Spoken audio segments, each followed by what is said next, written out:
teman-teman pemuda-pemudi organik. Sore hari ini kita akan membuat sesuatu yang mengejutkan. Itu pada lokasi kita ini. Di sini kita akan menanami tanaman penyaring air. Nah, karena kita punya kolam di sana yang sementara kita kerjakan, kemudian kita mengalami masalah ikan-ikan kita itu sering mati. Itu karena apa? Karena kita menggunakan air yang langsung dari selokan Mataram. Nah, air ini mengandung begitu banyak zat-zat yang kurang sehat yang mempengaruhi ikan-ikan kita yang kita pelihara di kebun pemuda organik Kalasan. Nah, oleh karena itu kita mengatasi dengan cara menanami beberapa tanaman yang mampu menyaring zat-zat kimia, termasuk pupuk kimia yang mungkin saja tersebar masuk dalam lokasi kebun kita. Nah, pada sore hari ini kita akan menanam tanaman tersebut, yaitu berupa eceng gondok dan teratai. Oke, kita akan melihat bagaimana prosesnya.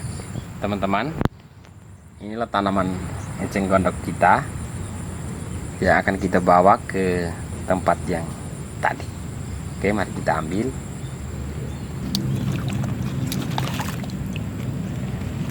Ini kemarin kita ambil dari Sungai Wedo Martani sedikit. Dia berkembangnya cepat, makanya banyaknya seperti ini. Kita masukkan sana.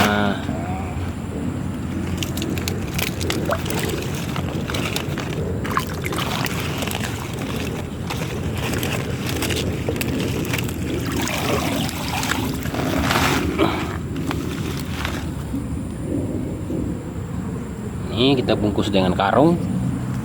Kita ambil secukupnya aja, biar disisakan di sini separuhnya untuk membantu proses aerasi tukaran O2 dalam kolam kita ini, karena kolam kita ini sementara diperbaiki. Sudah secukupnya aja.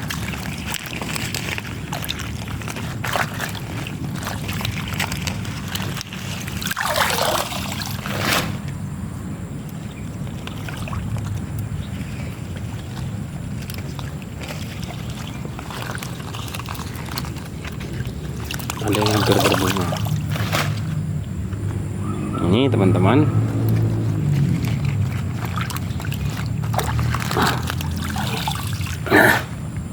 ini ya.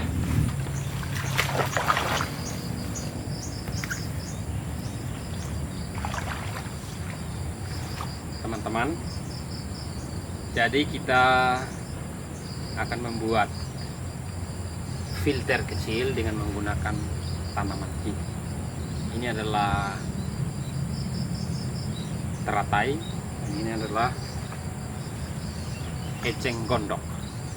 Nah, kedua tanaman ini kita akan letakkan di sini untuk menjadikannya sebagai filter air yang datang dari selokan Mataram, selokan di situ, dan masuk ke kebun kita.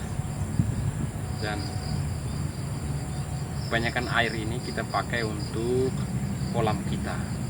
Nah, masalah yang sering kita hadapi adalah kita saat panen, ketika usai panen itu banyak ikan kita yang mati.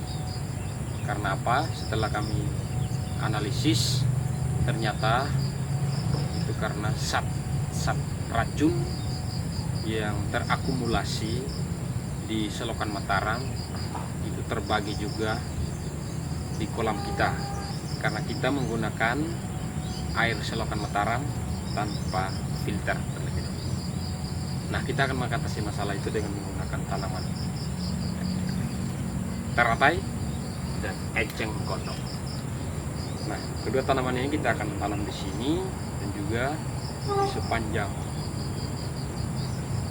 saluran yang menuju ke lokasi kolam kita, agar racun ataupun pupuk kimia yang mungkin saja lolos masuk di saluran ini bisa kita handle, bisa kita tanggulangi sedikit demi sedikit. Tentu saja tidak semua, karena daya serap ataupun kemampuan dari eceng gondok ini untuk menjernihkan air. Nah, pertama-tama kita tujuannya adalah untuk menjernihkan air. Jadi maka kita buat dulu suatu galangan kecil di sini untuk kita tanami eceng gondok ini, biar dia bertumbuh dulu, dia berkembang dulu di sini, dan akan kita sebarkan di sepanjang saluran ini. Oke, kita lihat bagaimana cara prosesnya.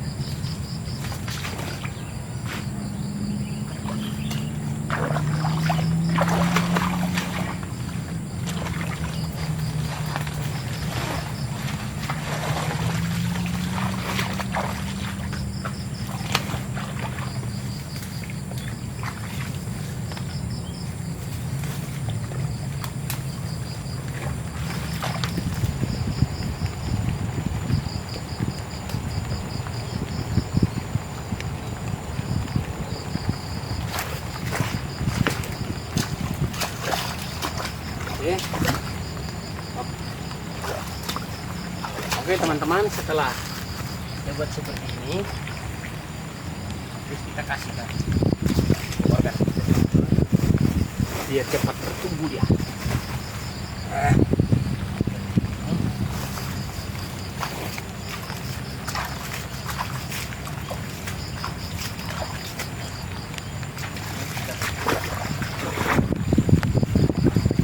Pasangkan bunga teratai.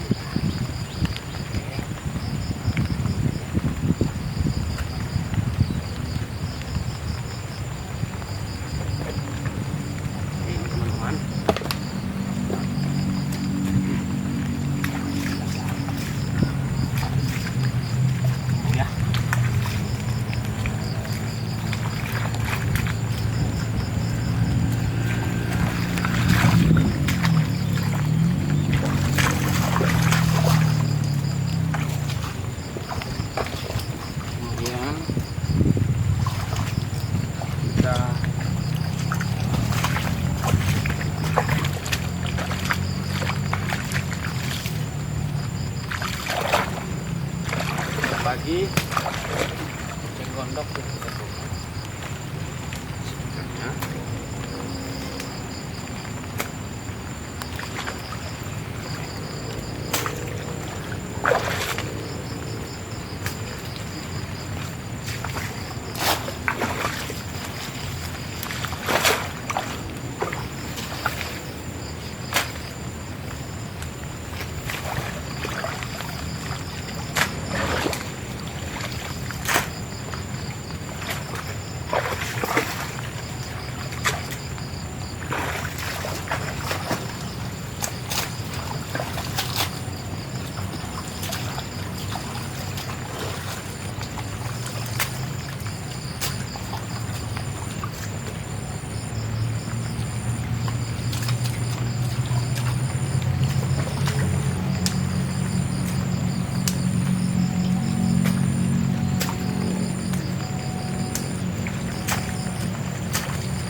ya teman-teman, demikian saja kita sudah membuat satu karya kecil bagaimana untuk mengatasi air keruh dan racun-racun dari saluran selokan Mataram yang masuk ke kebun kita. Nah, dengan tanaman ini, eceng gondok dan teratai, kita akan sedikit menangkal zat-zat kimia, racun-racun tanah, dan juga plastik-plastik seperti ini yang mengandung racun. Ini kita hanya bongkar dari sini, ternyata ini datangnya dari mana? Datang dari selokan Mataram. Nah, kita sudah mengatasi, dan semoga yang kecil-kecil ini bisa bertumbuh dan bisa menyaring racun-racun itu, atau dengan eceng gondok biasanya kita kenal proses eutrofikasi. Nah, mudah-mudahan tanaman ini berkembang cepat agar racun yang bisa kita tanggulangi secara perlahan. Oke teman-teman, demikian karya kecil. Ini baru sedikit, nanti kita akan perluas lagi untuk menanam eceng gondok ini di tempat pelemburan air. Demikian saja. Jangan lupa like, comment, subscribe, dan share ke teman-teman yang lain untuk bagaimana peduli terhadap lingkungan, terlebih mengatasi sampah-sampah plastik yang mungkin tertimbun di saluran air atau tertimbun di kebun karena datangnya dari saluran umum yang kita tidak tahu. Bisa kita atasi dengan cara membersihkan. Teman-teman, pedulilah terhadap lingkungan sebelum Anda merasakan akibat dari ketidakpedulian atau akibat dari sampah-sampah yang dibuang secara paling tidak. Pertama yang Anda buanglah sampah-sampah plastik ini pada tempatnya dan lakukanlah daur ulang semampu Anda. Oke, terima kasih kepada teman-teman yang setia menonton dan mendukung channel Pemuda Organik. Terima kasih.